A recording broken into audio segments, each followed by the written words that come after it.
The 2024 Olympics are in full swing and, happily, the Games in Paris have been everything we could have hoped for, full of sporting triumphs, new heroes, families flipping out, Snoop Dogg living his best life and the usual smattering of controversy. Because, sports. There has to be drama, or else it's just thousands of people on a trip to France. But as we've watched the gymnastics, swimming, diving, tennis, soccer, rugby and more unfold, we've also been wondering about, a lot. Are there official rules surrounding the way athletes are allowed to accessorize their sportswear? How long is too long when it comes to a competitor's nails? How do synchronized swimmers stay perfectly made up when their heads are underwater most of the time? Who was the Speedo-wearing hero who retrieved Emma Weber's swim cap from the bottom of the pool? Not to mention, is any fire actually involved in the lighting of the Olympic flame? And what, pray tell, is that creature serving as the official mascot for the Paris Games? And is one of the requirements that, whatever the mascot is, it's easily replicable in plushy form. Moreover, where are the surfers staying in Tahiti, which is almost 10,000 miles away from Paris and the Olympic Village? And wherever they're stashing their wetsuits, are the beds made of cardboard? And, since day one, what's in that box the medalists are being presented with on the podium? One of the questions I've been asked more than anything else is what's inside. Great Britain's Yasmin Harper, who earned bronze with partner Scarlett Mew Jensen in the women's synchronized 3-meter springboard, told The Athletic. I haven't opened it yet, but I've been told it's a poster, or a scroll, with some bronze on it. We figured that if we had questions, then you had some, too, and we've decided to save you the trouble and answer them for you right here. Except if your question is how gymnastics scoring really works, because nobody knows the answer to that. Is there any fire in the Olympic flame? First, the Olympic torch gets toted around the world and, at the opening ceremony, a designated VIP lights the Olympic flame, to burn through the duration of the Games. But in Paris, there's no fire burning in the Mathieu Lehanner-designed cauldron set up in the Jardin des Tuileries. Rather, it's an eco-friendly illusion, courtesy of 40 LED spotlights and 200 misting nozzles. And every night, a hot air balloon-type contraption raises the cauldron 200 feet into the air. Thanks to this system, Lehanner explained to NPR, it helps us and basically it creates an amazing effect by creating this strong light and foggy and moist effect around the flame. There was fire, however, at the end of the torch, also designed by Lehanner, and there's a teeny tiny real flame on display in the Tuileries Gardens, as well. For the Olympic movement, only the symbol of a flame that does not go out before the end of the Games matters, a spokesperson for the Paris Games told the New York Times. Given the specificity of our cauldron and the technologies involved, we will still keep a lit lantern in the immediate vicinity of the cauldron for the public to admire. What is the Paris Olympics and Paralympics mascot? That triangular red blob with eyes is called the Phrygies, pronounced free JH, and it's actually a hat that comes in pairs representing two little Phrygian caps that embody the French spirit, French values and are a strong symbol of France, according to the International Olympic Committee. Moreover, one sports two legs and the other a prosthetic blade. Always a double act, as a symbol of togetherness, the Olympic Fridge and the Paralympic Fridge are the leaders of a tribe who always have their trainers on, the IOC explained. The Paris 2024 mascots aim to lead a revolution through sport. Their mission, to get the world moving in the run-up to the Games and beyond. Can athletes bring guests, such as a parent or spouse, into the Olympic Village? There's a reason why getting to stay in the Olympic Village is so special. If you're not competing in the Olympics, you don't get to stay there. Nor do you get to hang out, even if you're related to, or the romantic partner of, an Olympian, let alone just a friend. However, Olympian moms who are nursing can bring their babies into the village. Our primary goal is to create a healthy and safe environment focused on high performance, Team USA's Olympic Village director Danielle Smith told People of the strict rules regarding guests. Our primary function is to make it as distraction-free as possible. And safe, hence the 600,000 condoms available from the Athlete Resource Center, a space that does it for athletes only, Smith said. And obviously, they can take as they need. Do the surfers in Tahiti get their own Olympic Village? The surfing events at the Paris Games are being held at Teopo'o on the Tahitian coast, almost 10,000 miles away from the City of Light. But while the 48 surfers in Tahiti had to make their own fun during the opening ceremony along the River Seine, their village is a yacht called the Aranui 5, where everyone gets a private room and a view of the ocean. And, as seen in German surfer Camilla Kemp's TikToks showing off the accommodations, their beds are not made of cardboard. What is in the box being given to Olympic medalists in Paris? Along with their medals, the athletes who make the podium have been presented with a skinny gold box in Paris, begging the question, what's in the box? Inside is a copy of the official poster of these games boasting a colorful custom work by French artist Hugo Gattoni illustrating the spirit of the 33rd Olympiad. Are there rules and regulations for athletes' hair and makeup? Yes, but the specifications differ among sports. For synchronized swimmers, theatrical makeup shall not be worn, per the 2024 USA Artistic Swimming Rulebook. Natural makeup that represents the competitor's unique personality and/or theme of the routine may be used. Which is kind of funny, since you're supposed to look indistinguishable from those you're synchronizing with.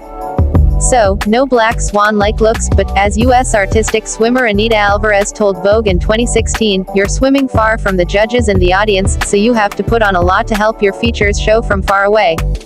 In addition to using waterproof mascara, foundation and cream eyeshadow, she and partner Maria Koroleva put aqua seal over their eye makeup and combed Knox gelatin mixed with water through their hair before putting it up, to basically glue it in place.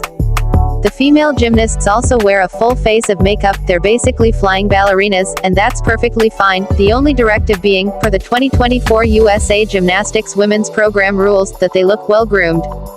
Simone Biles' nonchalant updo during the qualifying round was also a sanctioned look, the only hair requirement being that it's secured away from the face. What about long nails? Dazzling manicures aren't required, they're just beloved. But, while a track and field superstar like Sha'Carri Richardson can paint her nails as she pleases, minus anything that could qualify as an advertisement, gymnasts can't have a manicure that judges find distracting. Volleyball players, meanwhile, are advised to keep their nails short. Are athletes allowed to wear jewelry? You've probably seen a few swimmers, such as Paris's 100-meter butterfly silver medalist Gretchen Walsh, sporting earrings. That's allowed, but studs only. Same goes for gymnasts, though they must remove all other piercings before competing, and no jewelry other than earrings is allowed. And per USA Volleyball's 2023-2025 Indoors Rules Book, jewelry may be worn provided its nature does not present a concern for safety. Meaning, no long chains and no dangling earrings or big hoops. How do gymnasts keep their leotards from riding up? Already having to deal with blisters, taped up limbs and general muscular wear and tear, the last thing Olympic gymnasts need to worry about it is a wedgie.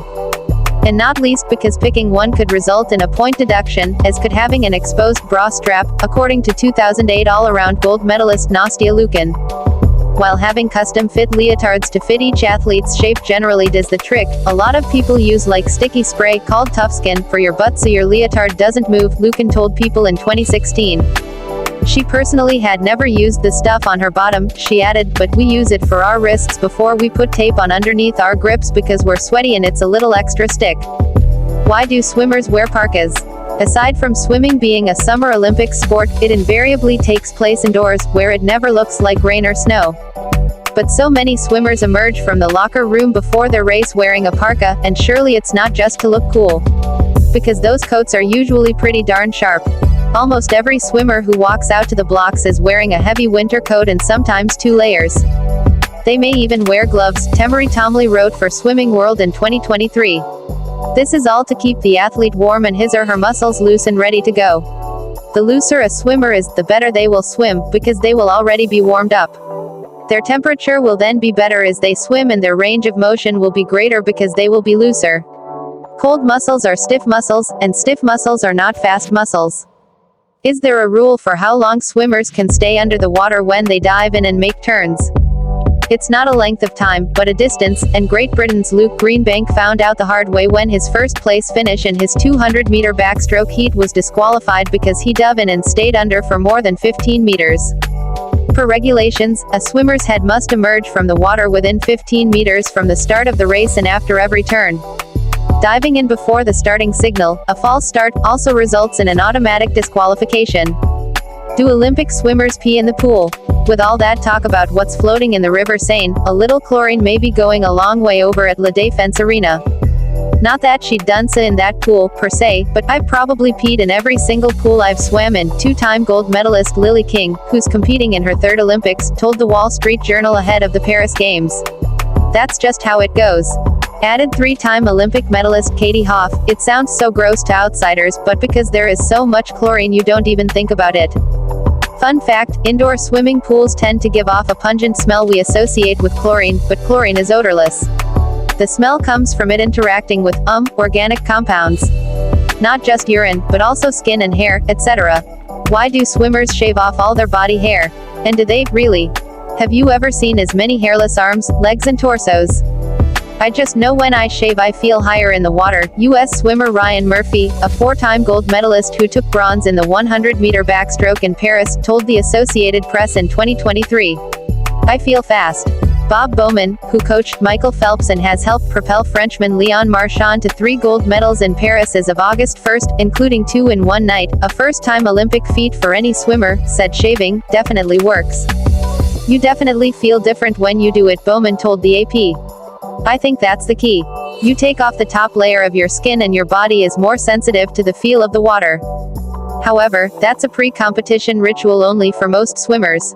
Everyone thinks we're fully shaved all the time, 8-time gold medalist Caleb Dressel told Sports Illustrated in 2021. We're actually some of the hairiest people around. Who was Bob the cap catcher? The multicolored Speedo-wearing gentleman who dove into the pool to retrieve U.S. swimmer Emma Weber's cap wasn't some intrepid random guy, but rather just one of the Olympic lifeguards doing his job. This situation is common at swimming competitions, a game spokesperson told CNN. As the lifeguards are the only people wearing swimwear, apart from the athletes, a request may be made to fetch an item at the bottom of the pool prior to the next race.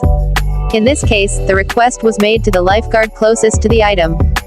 In fact, the dutiful guard, dubbed Bob the Cap Catcher by NBC Sports commentators Jason Knapp and Amy Van Dyken, didn't even want his real name reported so as not to distract from the competition.